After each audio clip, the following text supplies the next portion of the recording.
I speak a little bit as a layman now, but isn't it dangerous to start resistance training at that age if they have never worked out?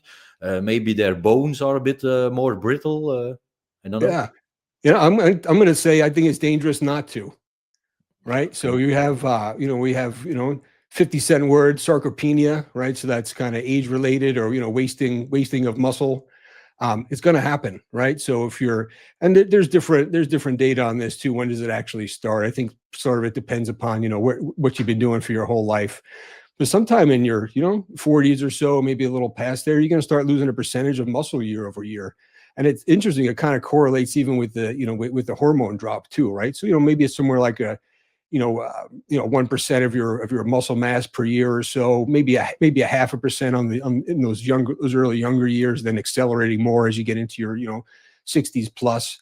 But if you're losing that muscle year over year, 1%, it's not a good thing, right? You're going to be weak, you're going to be frail, you're going to have a fall, you're not going to recover well from, if you, God forbid, have a hospitalization or something, something like that.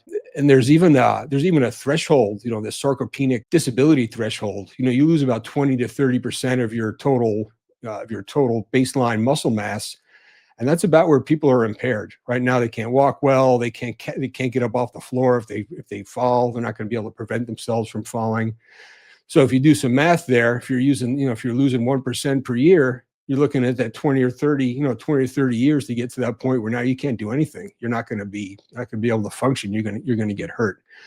So the flip side of that is the older you get, you have to be a little more careful and deliberate with the way you do train. Right. So I don't want to take a 75-year-old guy and sign him up for a, CrossFit gym class day one, and he's going in there doing box jumps and ballistic movements and Olympic lifts, and that's probably not a great idea. But you get them in there just moving full range of motion, careful, basically just practicing the exercises to begin with.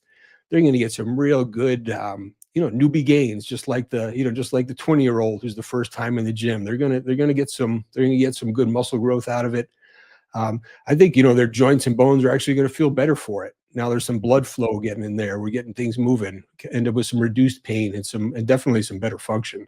Mm-hmm. So yeah, definitely not unsafe. And I think it's mandatory. I mean, I insist all of my patients do it. They're probably sick of hearing me say it, but when they do it, they're happy for it. Mm-hmm. It improves health for sure.